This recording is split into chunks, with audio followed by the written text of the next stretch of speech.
tavaverina tsy hoe tavaverina moa zany fa tonga nitsidika ary tonga teto Madagasikara ireo mpilalao fahiny tao amin'ny ekipam-pirenena malagasy tamin'ny fotoana ny club moa ny netsona azy ny sasany tamin'ny fotoana ny scorpion ny Alakamisy voalohany volana novambra teo ary tamin'ny ity farany anaritiany koa dia nisy ny lalao roa izay efa nambarantsika ombiany teto fa dia hoe nentina hananomezana voninahitra sy nahatsiarovana nga ny mpilalao kalaza roa tao amin'izany ekipam-pirenena malagasy zany dia Claude Kely sy Diba tamin'ny fotoan'androny tonga teto tanindrazana avokoa zany ireo mpilalao kalaza fahiny izay niandrafitra izany ekipam-pirenena zany niatrika Lalao fampisehoana nga Galamo no ilazantsika azy andeha arahantsika ny fampitinana ireo lalao ireo.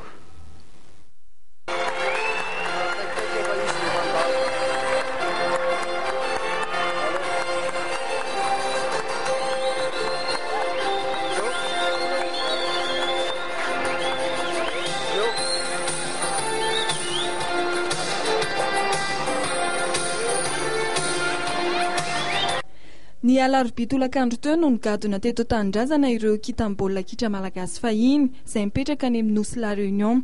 Izy ireo izay tonga manokana mba hilalao no ny fahatsiarovana ny Diba sy Claude Kely. Ny Alakamisy teo ary tetsy amin'ny kianjan'i Mahamasina dia nisy ny lalao ara-piralahiana ny fanaovan'izy ireo tamin'ny mpilalao tao amin'ny ekipam-pirenena izay nisafidy ny hijanona eto Madagasikara.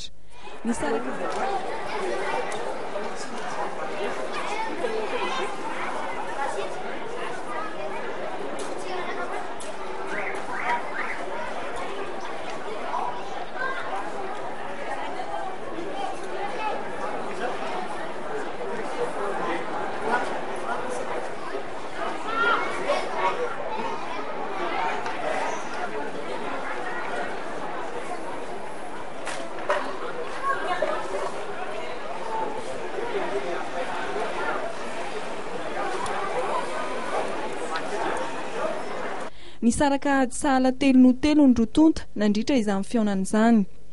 Teo am-pialana sasatra dia nitarika tamin'ny isa telo no oatra ny tompo-tanàna miakanjo maitso.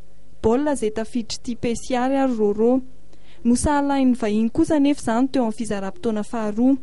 Anisan'ny nampitaraina ireo mpilalao avy any la Réunion nahitana ny Babi, Roland Kely, Frédéric, Tsimba Kely, Moussa Fabrice, Tately, Cessé, Pera Kely ary Momo niara-tsiny kianjan'i lalovana. Tamin'izany indrindra nilazan'izy ireo ny alahelony ny amin'ity kianja nampalaza azy ireo tamin'ny fotoan'androny ity. Nambaran'izy ireo ary fa arariny raha tsy misy vokatra ny kitra malagasy tatoato raha ny kianja ilalovan'ny tanora aza tsy voakarakara.